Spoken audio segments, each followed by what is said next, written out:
Bom dia, graça e paz, irmãos.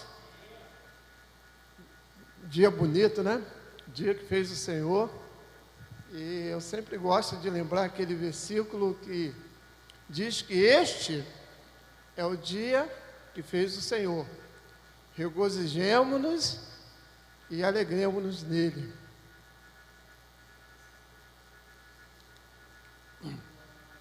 Então, hoje é dia da gente se regozijar no Senhor e se alegrar no Senhor. Irmãos, nós queremos cumprimentar os irmãos que estão online. E hoje nós estaremos falando na sequência dos nossos ensinos sobre liderança. Hoje a gente vai estar falando sobre um estilo de liderança triunfal. Ou seja, nós vamos estar falando de uma liderança triunfante. E quando a gente começa a pesquisar e a ver, a conhecer um pouco mais sobre essa liderança, o que nós encontramos, via de regra, são modelos de liderança de grandes CEOs, grandes líderes, de grandes homens que lideravam, que estiveram à frente, que estão à frente de uma nação, de um grupo de empresas. E esse tipo de liderança triunfante lá fora é um estilo de liderança de sucesso. Triunfo tem a ver com sucesso, e nós temos muitos exemplos assim de líderes que triunfaram, que estão triunfando até hoje. São líderes que representam grupos gigantescos, né, empresariais, grandes líderes de nações. E esses líderes, eles não deixam de ter o seu triunfo, de fazer sucesso. Mas eu fiquei olhando para dentro da Bíblia, e o que a Bíblia fala sobre essa liderança triunfante? Será que é a mesma que a gente vê lá fora? A gente conhece tantos líderes que fizeram história. Mahatma Gandhi foi um grande líder. Nós tivemos vários líderes. Alguns líderes se tornaram até deuses para uns, como é o caso do próprio Buda. Era um líder, se tornou um deus para uns, uma multidão. Então esses líderes sempre foram idolatrados, sempre foram seguidos. Mas o que a Bíblia fala sobre a liderança triunfante? Na Bíblia a gente vai encontrar a maior referência de um líder triunfante, é o apóstolo Paulo. Paulo mostrou para nós, deu vários exemplos sobre liderança triunfante. Mas o que nós vamos observar ao longo dessa palavra é que esse triunfo aqui no ambiente espiritual é completamente diferente do triunfo dos líderes aí nessa vida, digamos, no mundo aí, o mundo organizacional, institucional. Esse triunfo aqui, que Paulo vai mostrar para a gente, que a gente vai ver ao longo dessa palavra, é um triunfo diferente. Então, logo de início a gente começa a convidar os irmãos a lerem. Abre a palavra aí, por favor. Vamos ler lá em 2 Coríntios,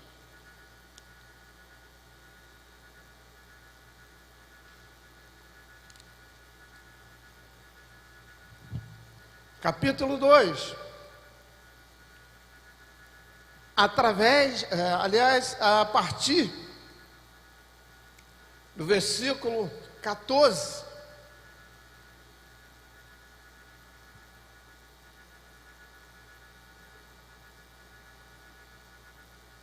o texto nos diz assim: graças, porém, a Deus, que em Cristo sempre nos conduz em triunfo e por meio de nós manifesta em todo lugar a fragrância do seu conhecimento. Porque nós somos para com Deus o bom perfume de Cristo, tanto para os que são salvos, como para os que se perdem. Para com este, cheiro de morte para a morte, para com aqueles, aroma de vida para a vida. Quem, porém, é suficiente para essas coisas? Porque nós não estamos, como tantos outros, mercadejando a palavra de Deus. Antes, em Cristo, é que falamos na presença de Deus, com sinceridade da parte do próprio Deus. Amém, irmãos? Irmãos, vamos orar. Vamos orar nesse momento, para que Deus, de fato, venha nos usar na ministração dessa palavra, que essa palavra encontre espaço no nosso coração. Pai, nós louvamos o Teu nome, Deus. Te bendizemos, ó Pai, na manhã desse dia. Como é bom poder estar na Tua presença. Como é bom, ó Deus, saber que o Senhor tem nos conduzido em triunfo. E nós chegamos até aqui, Senhor. E a exemplo de Josué, podemos todos dizer que até aqui nos ajudou o Senhor. Independentemente, ó Pai, da situação que estamos vivendo, independentemente das ameaças e dos desafios, até aqui o Senhor nos ajudou. Por isso, ó Pai, nós estamos alegres.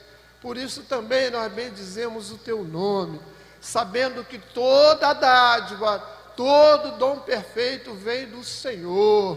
Por isso, ó Pai, nós queremos manifestar a nossa gratidão a Ti. Muito obrigado, ó Deus, porque temos a oportunidade, ó Deus, de ministrar a Tua palavra, de ouvir a Tua palavra, ó Pai, de ser apacentado pelo Senhor, ó Deus. Muito obrigado, Deus, pelas nossas vidas. Obrigado por esse dia que fez o Senhor. Queremos de fato, ó Pai, estar alegre, que seja um dia de regozijo no Senhor, seja um dia, ó Pai, de crescimento na graça e no conhecimento de Cristo Jesus, Pai. É a nossa oração que fazemos no nome de Jesus. Amém. Irmãos, eu quero mandar um abraço aqui para o pastor Barreto, o irmão Walter, para a irmã Jabes. São irmãos amados que estão sempre ligados nos nossos cultos aí, de manhã, de noite.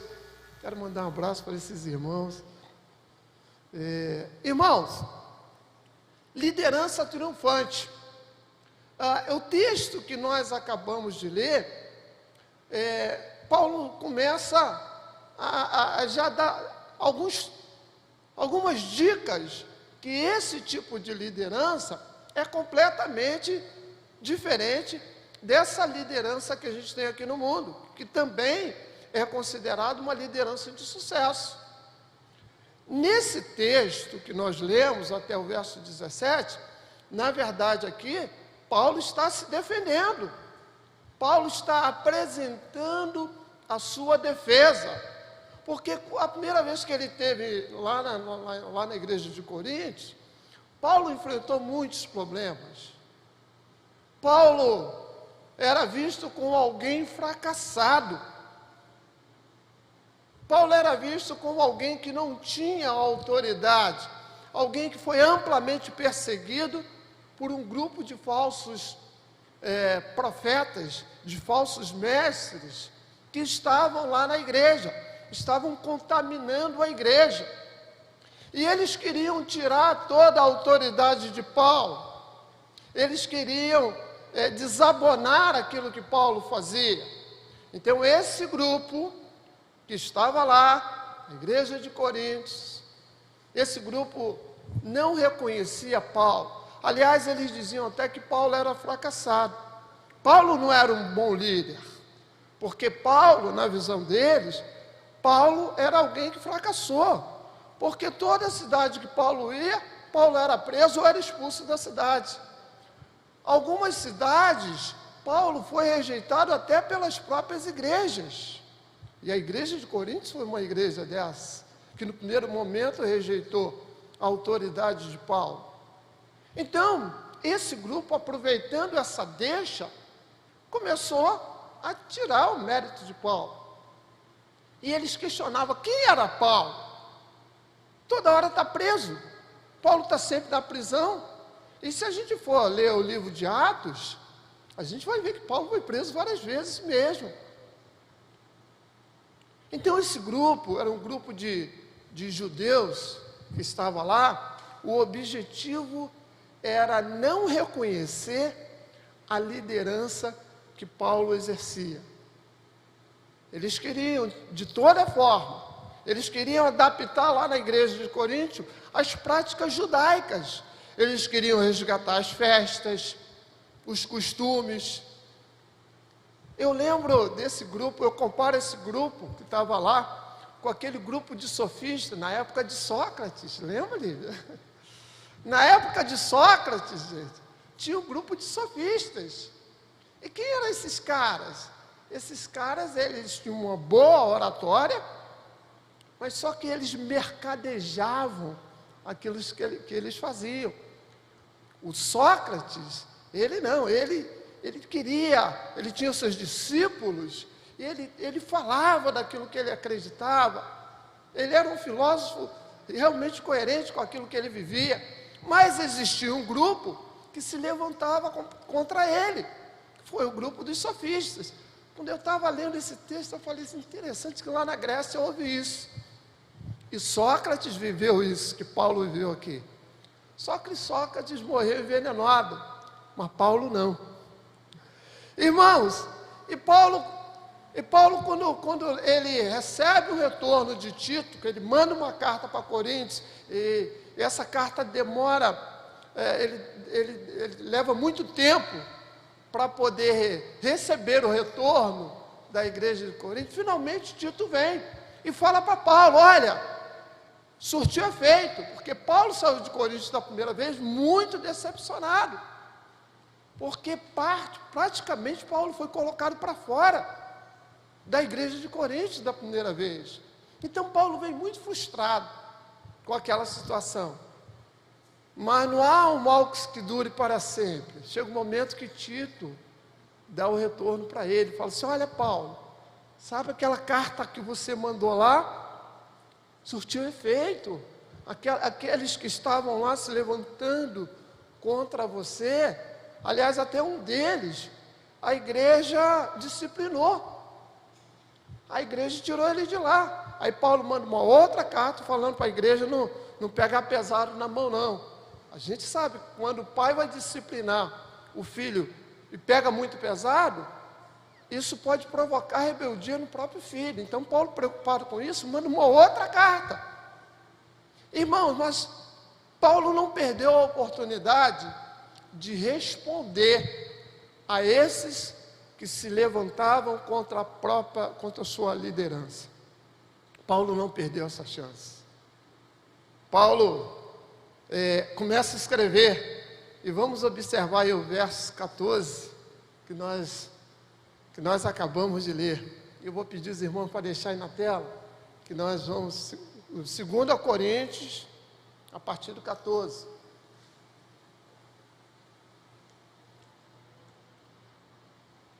Segunda Coríntios 2, a partir do 14, que diz assim, aí Paulo começa a dizer assim, olha só, enquanto os irmãos estão lá, graças a Deus, aí a gente já começa a identificar algumas características de um líder triunfante.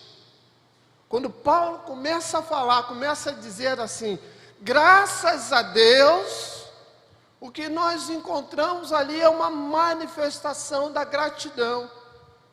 Olha só, a primeira característica de um líder triunfante, segundo aquilo que diz a Bíblia.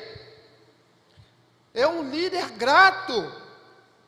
É um líder que começa já a agradecer. Aí no seu verso, no versículo 17 do capítulo 2, ele diz assim: graças a Deus que em Cristo, sempre, sempre, sempre, sempre, sempre nos conduz em triunfo. Amém, irmãos? Olha a resposta de Paulo. É como se Paulo estivesse falando assim: olha, apesar da perseguição, apesar das mentiras, apesar de toda mobilização contra mim, contra o meu ministério, graças a Deus, que em Cristo, não é? que em Cristo, que Deus em Cristo, sempre nos conduz em triunfo. Eu, quando li isso aí, reli algumas vezes, eu falei: gente, que resposta é essa? Era uma resposta de Paulo. Então a gente começa a aprender aqui que líderes triunfantes, eles são gratos, mas eles sabem se defender. Amém, irmãos? Líderes triunfantes, segundo a Bíblia, eles são gratos. Graças a quem? A Deus. Ele reconhecia que em Cristo, ele era, como diz o versículo aqui, ele era sempre conduzido em triunfo. E ele continua dizendo que por meio de nós, o nós aqui, ele está falando dele mesmo, mas serve para nós, na acepção da palavra. Por meio de nós, manifesta em todo lugar a fragrância do seu conhecimento. Irmãos, então Paulo começa a reconhecer que o triunfo, Paulo começa a dizer para nós que esse triunfo em Cristo, ele é constante. Amém, igreja? Não é um triunfo que acontece no domingo, mas na segunda a gente não triunfa mais. É por isso que a Bíblia diz que nós somos mais que vencedores em Cristo Jesus, amém? É por isso que a Bíblia fala isso. Paulo mesmo fala sobre isso. E ele começa a dar graças a Deus, porque, como diz aqui o versículo, olha só, ele sempre, esse sempre aí significa constância, sempre. Ele sempre nos conduz em triunfo. Agora, por meio de quem? O segredo de sucesso, do sucesso de Paulo, era por meio de quem? Através de quem?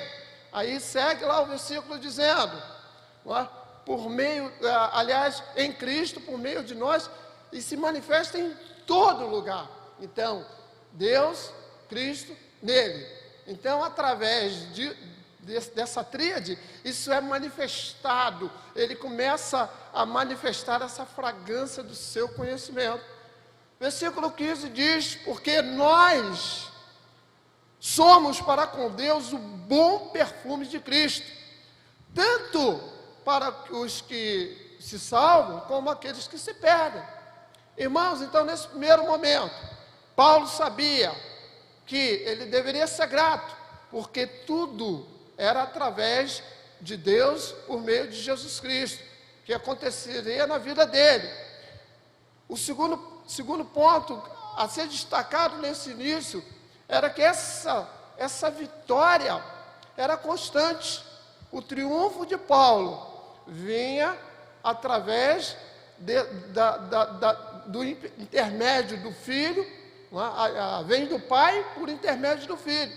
E Paulo também destaca aqui, aliás, nós aprendemos aqui, não é que Paulo destaca, nós é que aprendemos aqui, que às vezes os nossos planos, eles podem até ser frustrados, mas a Bíblia fala que os planos de Deus, alô rapaziada aí, cadê os jovens? Eu gosto quando, escola dominical, quando eu vejo, vou dar mais atenção a eles, tá, irmãos? Que são jovens, eu fico feliz, vocês me dão maior força, mas os planos, viu? Os planos de vocês podem até ser frustrados. Calma. Os nossos planos às vezes são frustrados. Os de Paulo foram.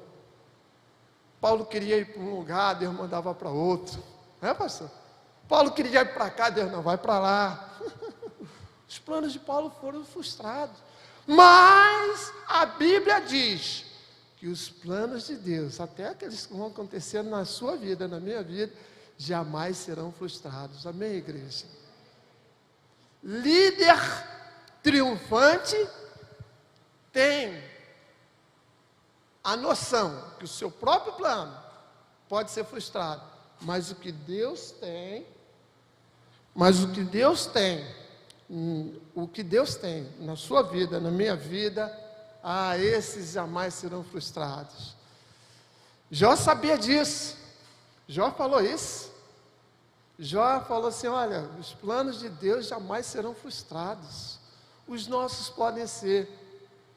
E a gente lamenta muito quando algum plano nosso é frustrado, mas a gente não pode se rebelar com Deus. Os nossos, eles são frustrados sim.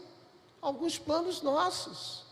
Mas os planos de Deus na nossa vida, esses não serão frustrados. Então, se for plano de Deus, se a nossa vontade estiver em linha com a vontade de Deus, esses planos vão acontecer. Amém, igreja? É isso que nós começamos a aprender. Olha aquela história do José do Egito. Era adolescente, jovem adolescente como vocês. Deus tinha um plano na vida de José. Deus tinha um plano na vida de José do Egito. Mas a história nós conhecemos. Os irmãos, a intenção era matá-lo. Mas um irmão falou, não vou matar não, vamos jogar numa cova. E quando eles dão a ideia de jogar numa cova, vem aquele pensamento, querem enterrar os planos de José junto com ele.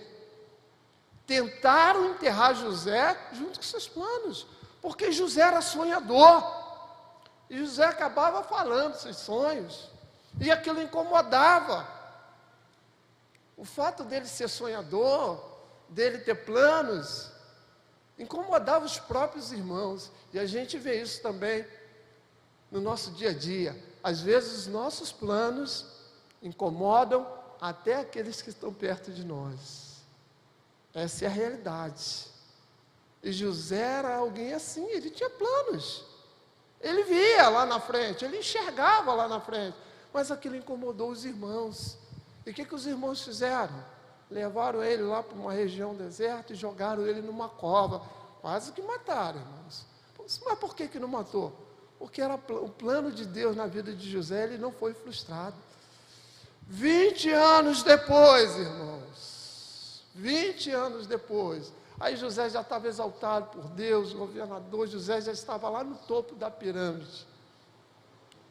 E esses irmãos chegam até José em busca de comida, em busca de sobrevivência. E José fala para eles, vocês intentaram o mal contra a minha vida, mas Deus, glória a Deus, transformou esse mal em bênção. Amém, irmãos? O líder triunfante é aquele que vive a resiliência. Olha, José tinha todos os motivos de falar, se vira aí, vocês não me jogaram na cova, morram de fome, vocês estão com dificuldade de comida lá no Egito, podem morrer, porque aqui eu sou governador, eu tenho tudo. Mas o líder triunfante, e José se tornou um líder triunfante, é aquele que sabe perdoar. E ele perdoou os seus irmãos, mas lembrou a eles que eles intentaram mal contra José, mas Deus, olha, Deus transformou esse mal em bênção. Irmãos, o texto diz, lá no verso 15, Paulo fala assim, porque nós somos para com Deus o bom perfume de Cristo. Ele sempre relaciona Deus e Cristo. Olha só de novo aqui no 15. Porque nós somos para com Deus o bom perfume de Cristo. Tanto para aqueles que se salvam, como para aqueles que se perdem. E tem uma historinha aí muito legal, está lá no texto, lá se você pegar uma referênciazinha. Por que Paulo usou essa metáfora? Por que Paulo falou assim, tanto para os que se salvam, como para os que se perdem? Por que Paulo usa a questão do perfume? Porque naquela época, o Império, na época do Império Romano, todo general, quando vinha da guerra, e ele era vencedor, havia uma mobilização muito grande do Império. Havia uma procissão para receber esse general e o seu exército. Eles tinham acabado de ganhar uma batalha. Então o imperador promovia uma grande festa, porque esse general, ele triunfou. Ele era considerado um líder triunfante. Então, pessoas que triunfam precisam ser honradas. E esse general vinha lá com o seu exército, no primeiro escalão vinha o general e o seu exército, vencedores de batalha. E no segundo escalão vinham lá os prisioneiros amarrados, acorrentados. Mas por que a Bíblia diz, olha aí o versículo 15 aí, olha aí o versículo 15, porque nós somos para com Deus o bom perfume, tanto para aqueles que são salvos, como para aqueles que se perdem. Paulo destaca aqui dois grupos, aqueles que são salvos e aqueles que se perderam. Numa guerra, a gente, destacando esses dois grupos, aqueles que são salvos, aqueles que venceram, e aqueles que perderam a batalha são os prisioneiros. Então, vinha uma procissão dos dois lados. As mulheres, elas espalhavam flores para o primeiro escalão, para o general e seus soldados, os triunfantes, e elas espalhavam flores. Além de flores, elas botavam perfumes. Por isso que Paulo diz que nós somos com um bom perfume. Elas botavam perfumes, aromas, e aquele grupo ia passando, aquelas guirlandas de flores, aquela festa toda, e o general todo empolgado, e aquele cheiro, aquele aroma de vida, para a vida. Atrás, no segundo grupo, vinha aqueles que foram acorrentados, prisioneiros, que o mesmo cheiro, que era aroma de vida para a vida, para eles, para os prisioneiros, era cheiro de morte para a morte. Porque logo depois da procissão, esses prisioneiros, eles iam chegar até a praça, e lá eles seriam executados, eles seriam degolados. É por isso que Paulo usa essa metáfora. Olha lá que diz o versículo, dá uma olhada em você mesmo no versículo aí da sua Bíblia. Olha só, porque nós somos para com Deus o bom perfume. Tanto, bom perfume de Cristo, tanto para aqueles que se salvam, como é o mesmo perfume, o mesmo cheiro. Um grupo sentiu o cheiro de vida, o grupo do general e seus soldados, cheiro de vida, aroma de vida, mas aquele que vinha atrás sentiu o cheiro de morte, porque sabia que logo no finalzinho daquela procissão, eles estariam morrendo. Irmãos, e aí eu me enveredei para pesquisar, me enveredei na pesquisa de perfume, de cheiro, aroma, olfato, que envolve até paladar. Eu falei, que coisa interessante, Paulo fazia essa comparação, e eu descobri que o perfume, o cheiro, é a porta de entrada de nossas emoções. Olha que coisa interessante isso. A porta de entrada das nossas emoções é o olfato, que às vezes vai ligar até vai até modificar o nosso paladar. Irmãos, ao penetrar nas nossas narinas, esse perfume, esse cheiro, eles são responsáveis por uma memória, não é? Porque às vezes a gente sente o cheiro. Eu duvido se o pastor aí de vez em quando não sente um cheiro que ele sentia lá na roça, mesmo um bom tempo depois. Aí não lembrava, pastor? Aquele tempo lá na rocinha, lá em São Fidélis. O cheiro, a gente sente o cheiro de algum momento da nossa infância. Já sentiram isso? Amém? A gente pelo cheiro, eu lembro que perto da minha casa tinha um pé de não sei o que lá. Poxa, todas as vezes que eu sinto o cheiro. Irmãos, aqui em Rio Dourado, quando a gente vai para Rio Dourado, quase chegando ali naquela descidinha, tem os eucaliptos ali. Irmãos, que bom perfume é aquele ali.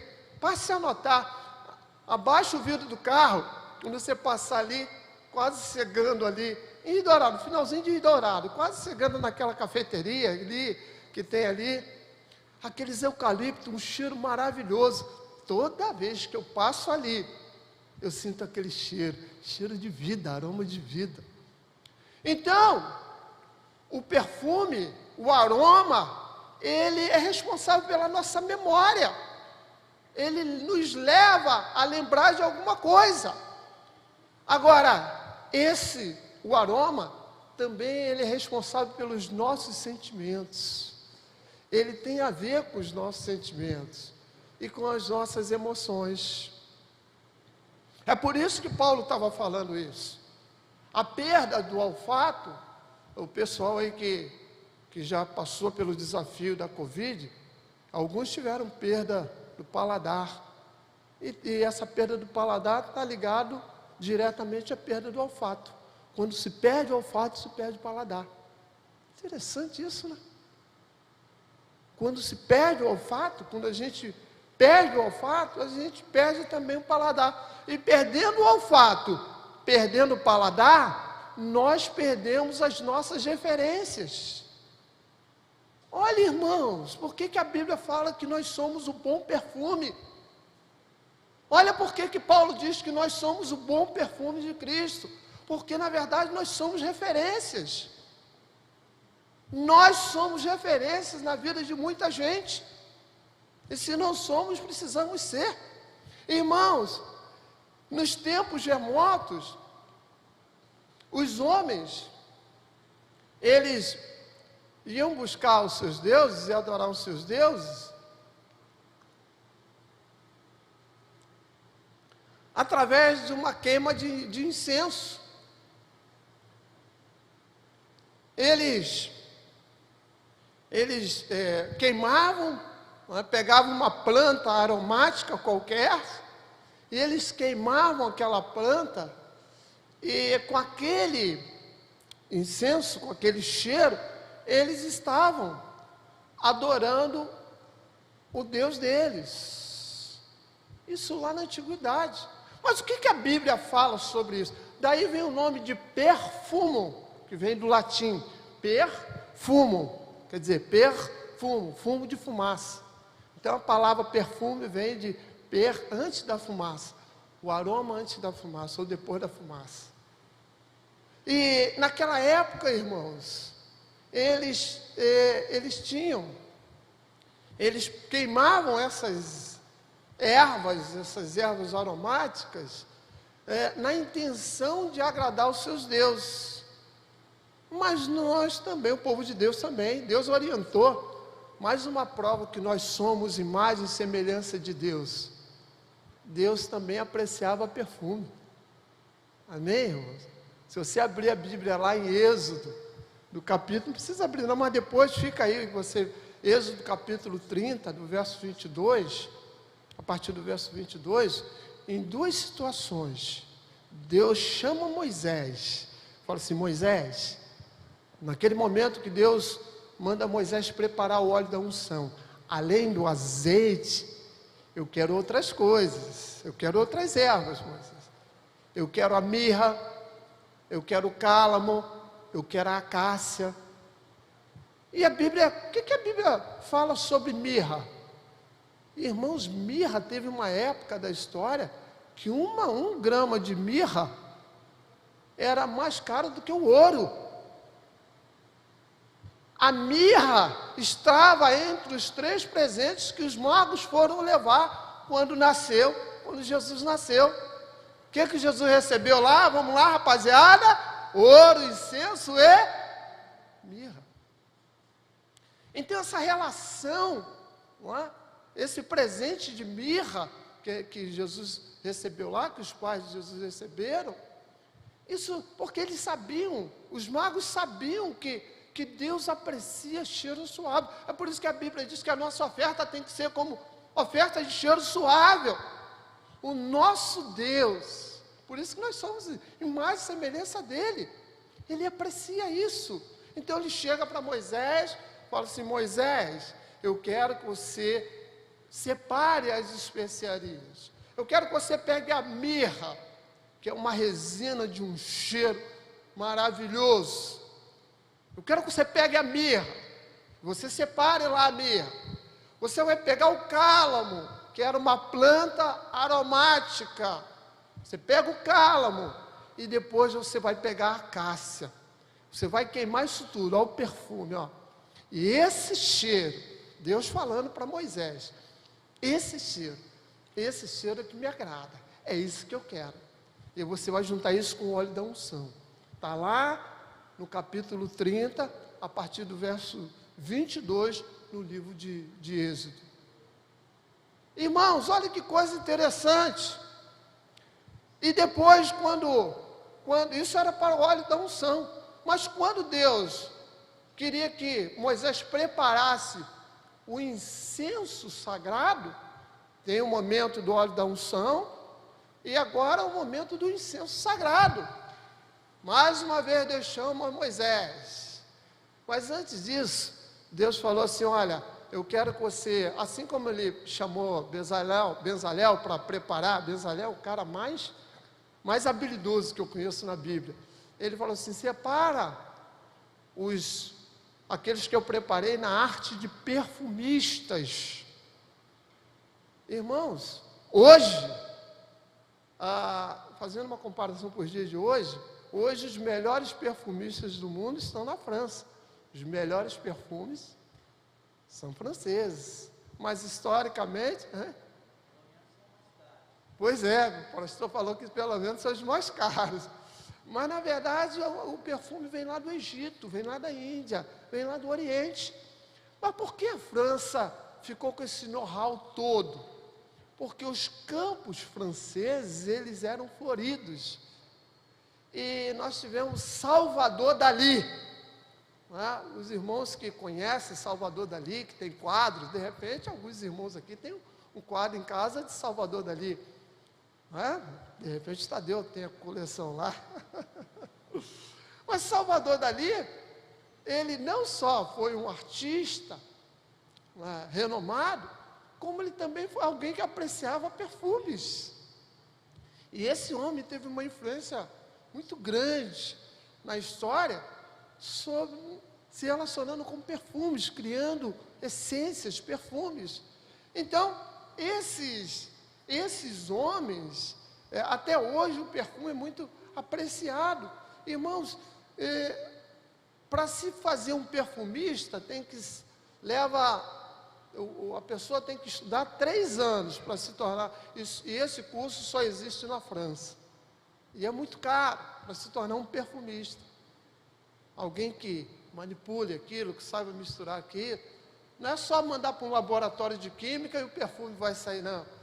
O perfumista, porque aquele que diz na Bíblia, Deus fala para Moisés: separa aí os perfumistas. E hoje é assim.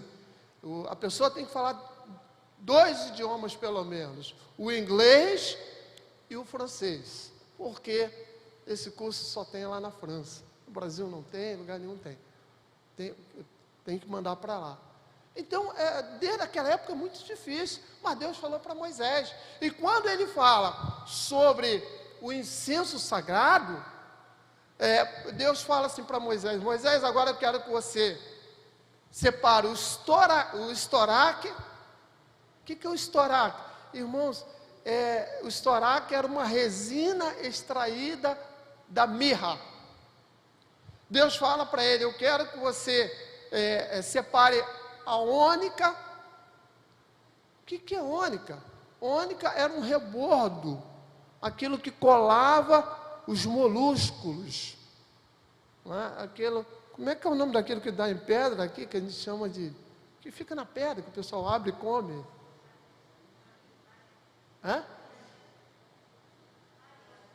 Marisco, né? Ele é bem fechadinho, não é? Ele só abre a hora que ele quer ali se alimentar, ele é bem fechadinho. Aquilo que selava, não é?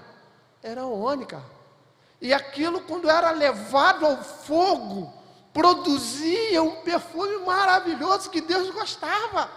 Olha como nosso Deus é detalhista.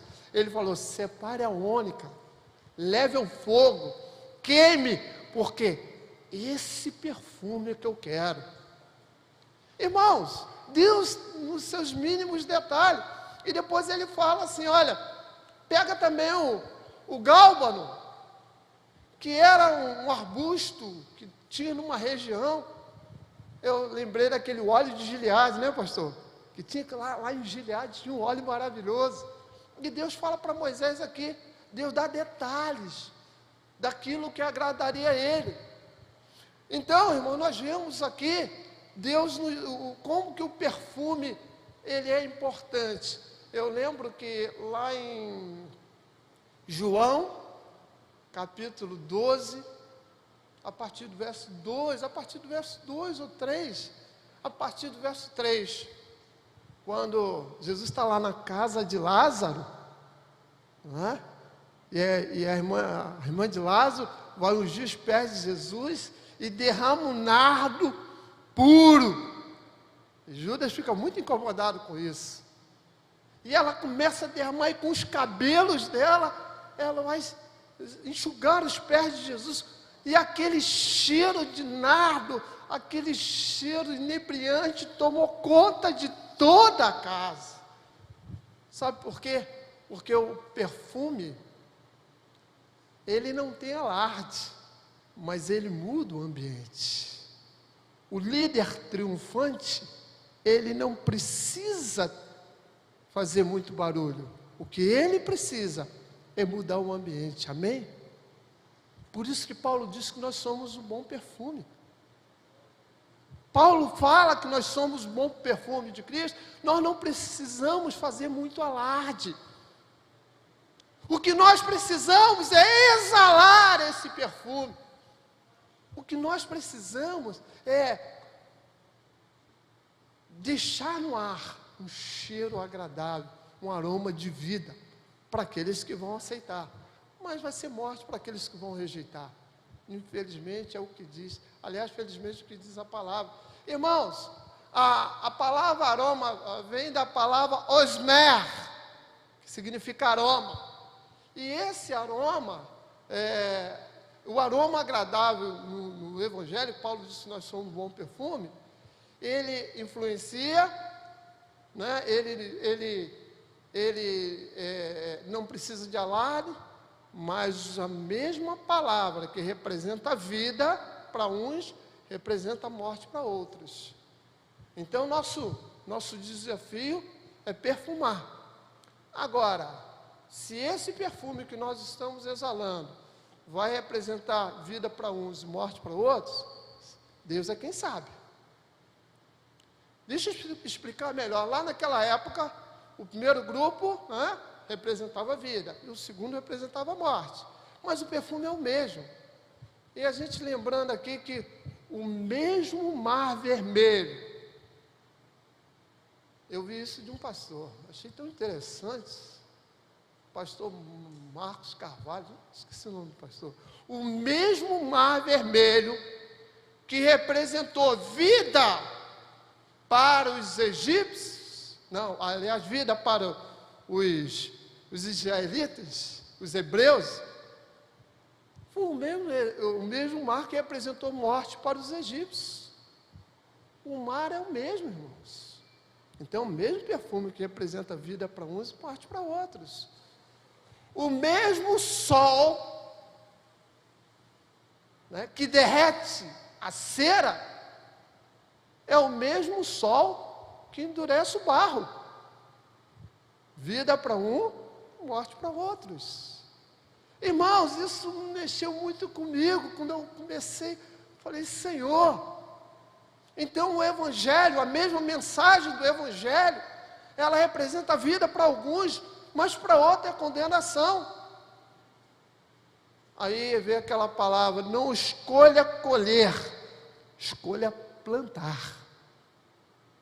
Líder triunfante não está muito preocupado com a colheita. Deus manda a gente tem que plantar. A colheita é de Deus, amém, irmãos? Porque nós não sabemos quem vai e quem não vai. Mas a nossa função é plantar. Irmãos, e já caminhando aí para a última parte aí da nossa mensagem, não é? Paulo ainda respondendo aqueles acusadores, Paulo fez denúncia, Paulo resolveu denunciar esses falsos profetas, e Paulo falou da sua integridade, não é? Paulo falou assim, olha, abre sua Bíblia aí comigo, por favor, lá em 2 Coríntios ainda, verso 17, diz assim, 2 Coríntios 2, verso 17, porque nós não estamos mercadejando, não é? Nós não estamos mercadejando, porque nós não estamos mercadejando,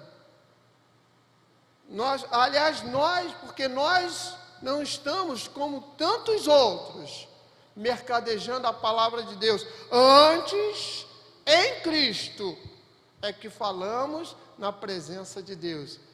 Cristo, Deus, em Cristo, é que falamos na presença de Deus, com sinceridade da parte de Deus. Essa palavra mercadejar, ela tem um sentido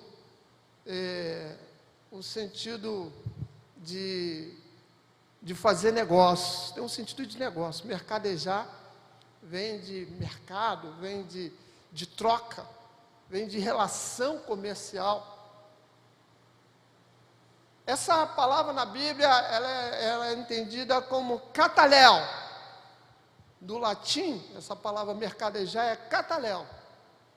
E o que significa cataléu com mercadejar? É fazer misturas. Paulo dizia que a pregação dele era uma pregação limpa, verdadeira, sem mistura. Porque era hábito dos comerciantes, de muitos comerciantes da igreja, lá de Coríntios, era hábito dele pegar o bom vinho e misturar, para que eles obtessem o maior lucro.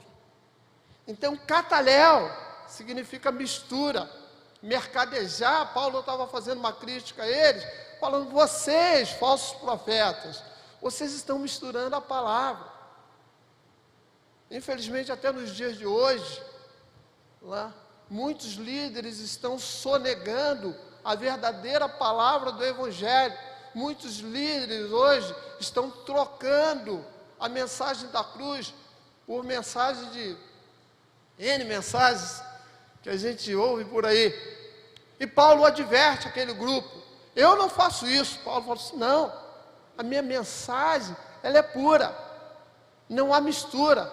Lá em Isaías, capítulo 1, versículo 22, a palavra cataléu, não é Isaías capítulo 1, versículo 22, eu não sei se, 1, 22 sim, vocês vão ver que a palavra cataléu lá era utilizada naquela época, para falar sobre mistura de licores.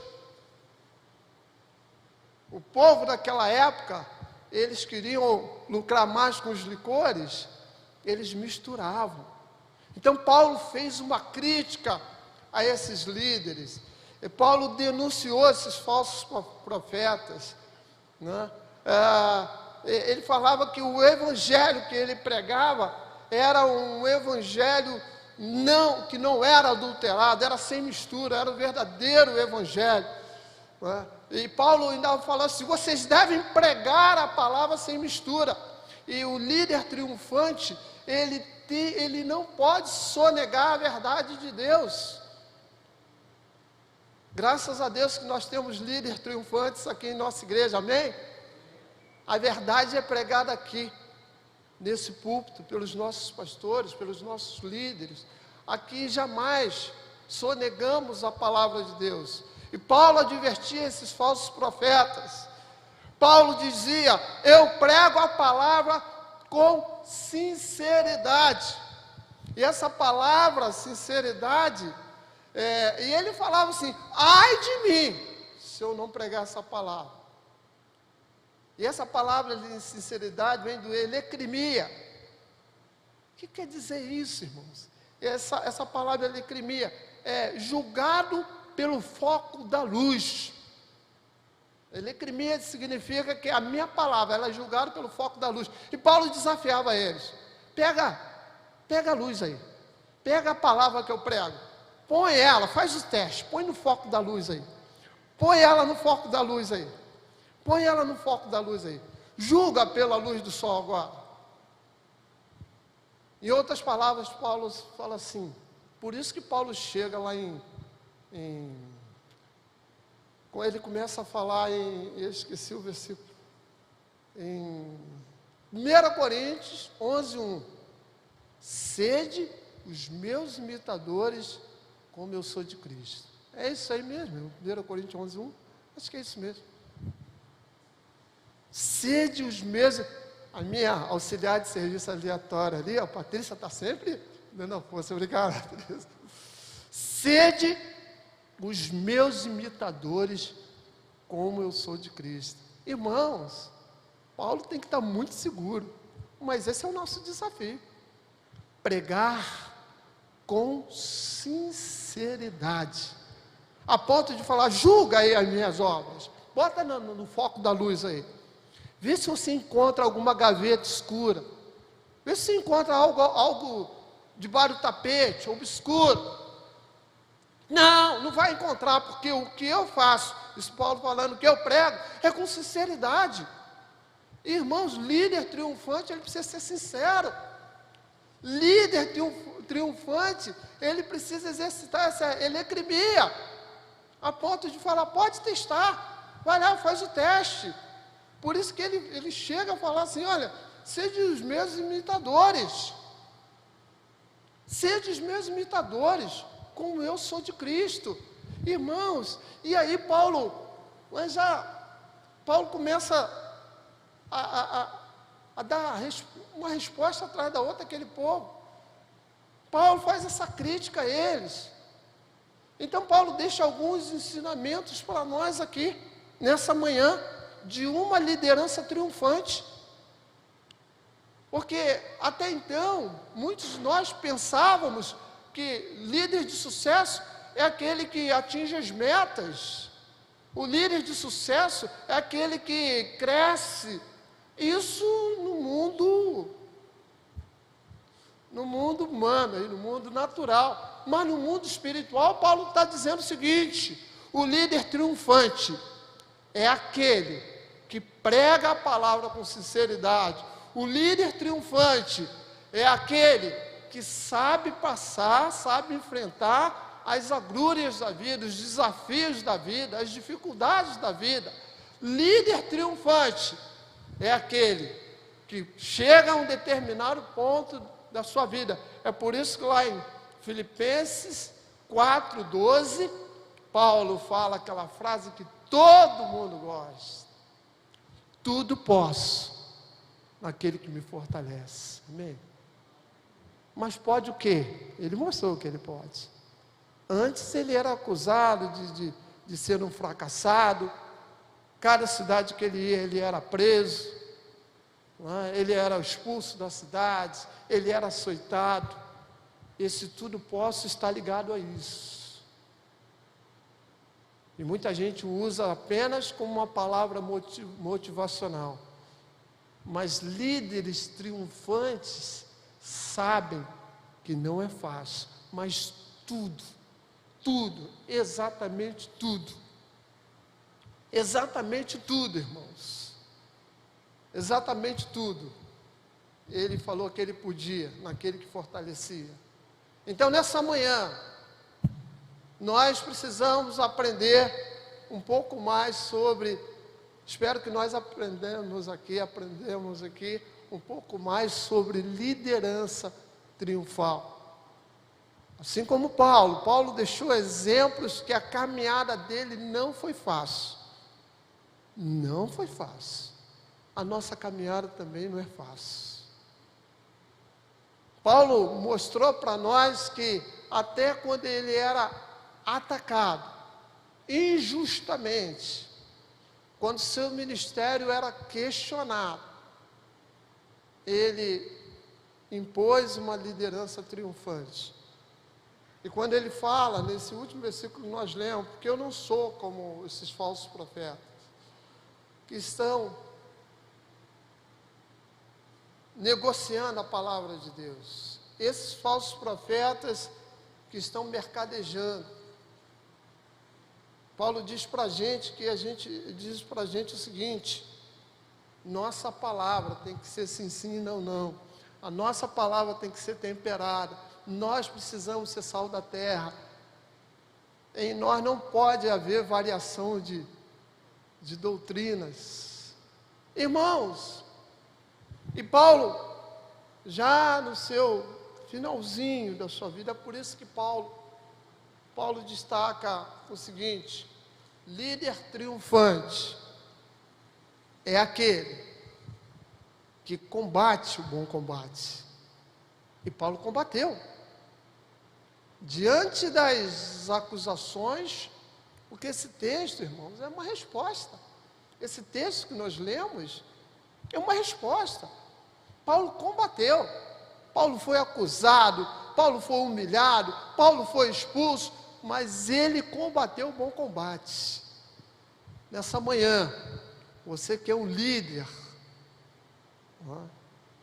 você que é um líder, que cada um de nós cada um exerce uma liderança.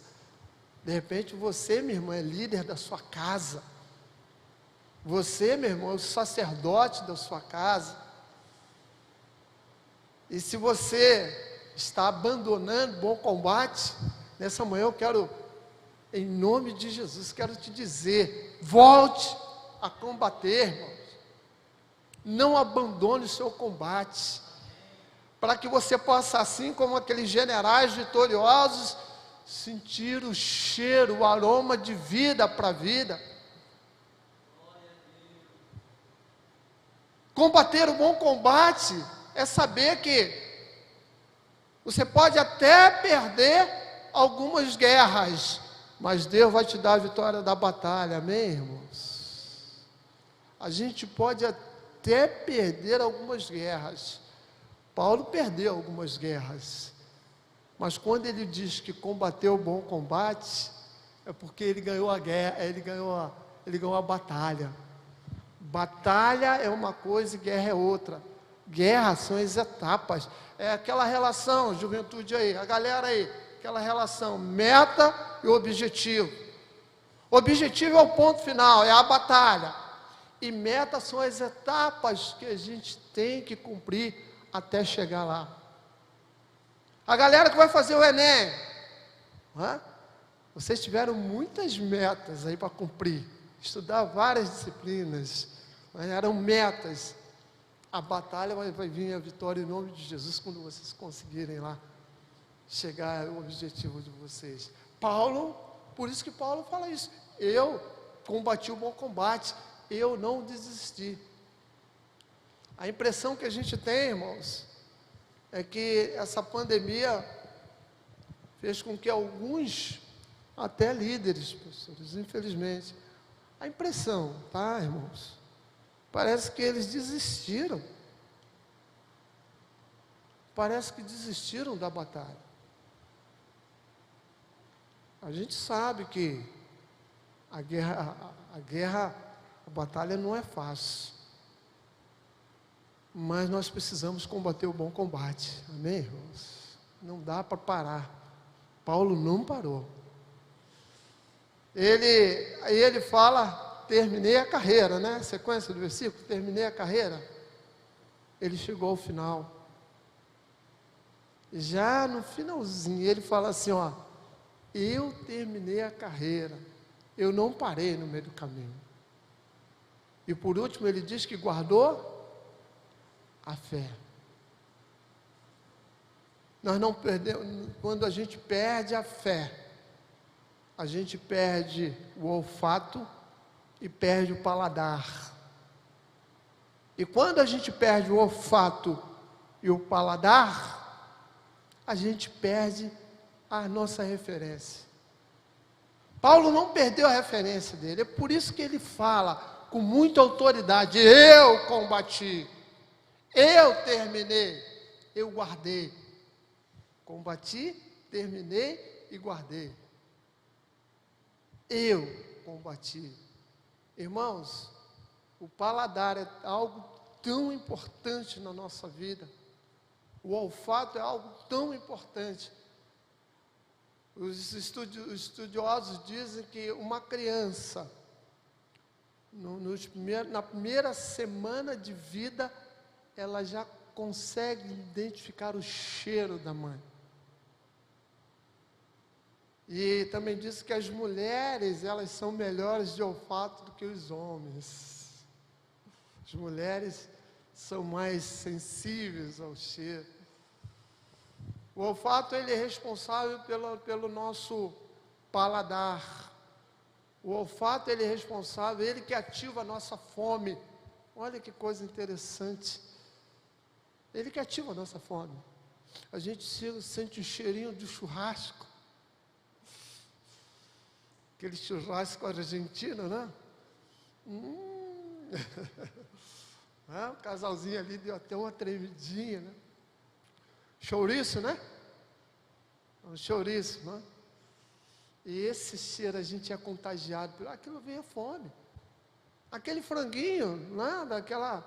Daquela vitrine de cachorro que você vê parado aí em todos os lugares, aquele franguinho já deixa a gente, né, extremamente motivado. E Paulo fala que nós somos o bom perfume de Cristo. E finalizando agora de vez essa palavra, nós temos alguns desafios. Primeiro desafio é ser grato. Por isso que Paulo começa a sua defesa falando assim: graças a Deus. O segundo desafio é ter a certeza que, apesar dos pesares, apesar das dificuldades, apesar dessa pressão que a gente está vivendo nesse ano, por conta dessa pandemia, apesar de tudo, Deus vai nos conduzir em triunfo, amém, irmãos? Apesar disso tudo. Ontem eu vi um testemunho de um irmão que me abençoou bastante. Esse irmão falou que nesse ano de pandemia foi o melhor ano para o negócio dele. Amém, irmãos? Melhor ano do negócio. Quantos irmãos também estão nessa situação, apesar da pandemia? Deus sempre vai nos conduzir em triunfo, né? Irmãos, aprendemos também que nós devemos exalar o bom perfume de Cristo. Não dá para acomodar. Precisamos exalar esse perfume de Cristo aqui, lá fora, na escola, na universidade, no trabalho. Porque através desse bom perfume, muitos vão ter vida, vão vão inalar isso e ter aroma de vida para a vida. E existem aqueles que vão se perder. Mas a nossa missão, como líder triunfante, é exalar o bom perfume de Cristo. Aprendemos também que a nossa mensagem, ela tem que ser pura, não pode ser adulterada. Cataléu, não, nós não queremos algo misturado, nós não queremos o vinho misturado, nós não queremos mistura, nós queremos a essência, a mensagem pura do Evangelho. Aprendemos também, mais ainda, que nós não podemos sonegar a mensagem de Cristo às pessoas. Temos que exalar esse bom perfume. E por último, aprendemos sobre elecrimia, sinceridade naquilo que a gente fala na nossa vida, julgar as nossas obras sob a luz do sol. Alguém fala, a gente precisa chegar no nível de Paulo. Paulo estava no outro patamar. Paulo falou assim, olha para mim, pega as minhas obras aí, põe aí na luz do sol, vê se você encontra algo escuro, obscuro na minha vida.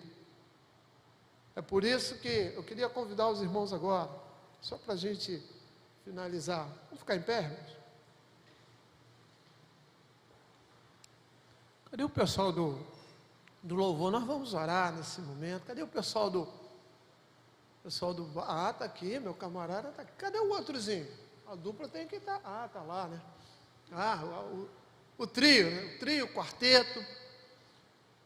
Irmãos, os irmãos vão começar a fazer um barulho aqui. Vamos refletir um pouquinho sobre essa palavra. Eu estava tão ansioso, irmãos, por essa palavra. Ansioso no bom sentido, porque Deus havia falado comigo. Quando o irmão Tadeu deu aquele ok, eu falei, fica tranquilo, irmão, já tem a palavra.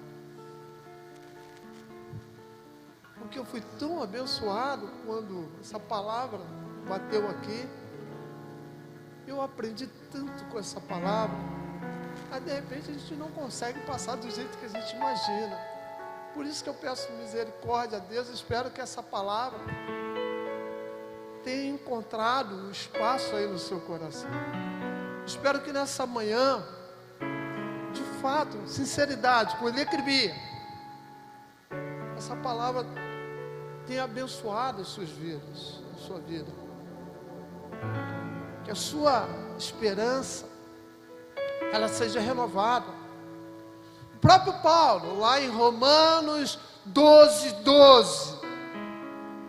ele diz, alegrai-vos na esperança, sede pacientes na tribulação e perseverai em oração. Então nessa manhã eu quero te convidar, se alegre na esperança, não desista, não desista. Os planos de Deus na sua vida, os planos de Deus na sua vida, na minha vida, esses jamais serão frustrados, amém? Não desista, se alegre nessa esperança, se alegre.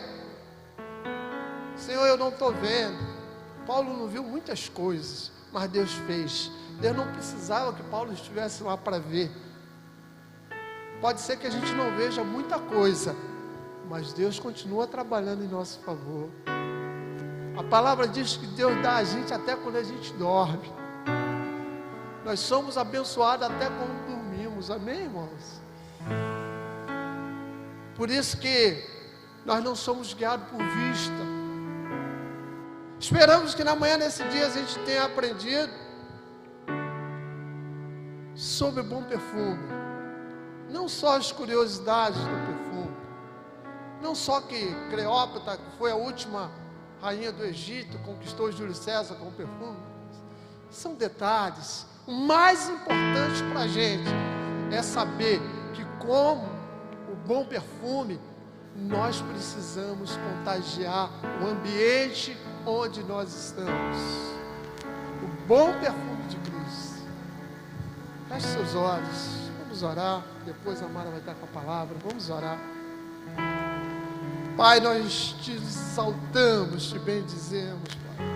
Muito obrigado, ó Deus, pela oportunidade que tivemos, ó Deus, de mais uma vez ouvir a Tua palavra, ó Deus. Muito obrigado, ó Deus, porque o Senhor sempre, sempre, sempre, sempre nos conduz em triunfo, ó Deus. Muito obrigado, ó Deus, porque para o Senhor nós somos como um bom perfume para aqueles que vão ter vida, para aqueles que vão sentir aromas de vida, ó Deus, e para aqueles que vão sentir aromas de morte. Deus, nós te agradecemos, ó Deus, porque a palavra que é ministrada aqui é uma palavra pura, ó Deus, não há mistura, é uma palavra verdadeira. Muito obrigado, ó Deus, que na nossa comunidade há sinceridade, no nosso meio, Pai, a elecrimia, a palavra que é verdadeira, Deus. Muito obrigado, ó Deus, porque o Senhor tem nos abençoado com toda sorte de bênção, Deus. E agora nós queremos, ó Deus, pedir pelos aqueles irmãos, ó Deus, aqueles líderes, ó Pai, que eventualmente possam estar desanimados, que eles possam meditar, ó Deus, nessa palavra de Paulo, de continuar combatendo o bom combate. Que esses irmãos, ó Pai, possam terminar a carreira e guardar a fé, ó Pai. Muito obrigado, Deus, porque Paulo nos deixou tantos exemplos importantes. Ah, Senhor, muito obrigado, Pai. Queremos nos alegrar na esperança. Queremos, ó Deus, ser pacientes na tribulação e manter o nosso foco de oração, Pai. Muito obrigado por essa manhã, no nome de Jesus. Amém e amém.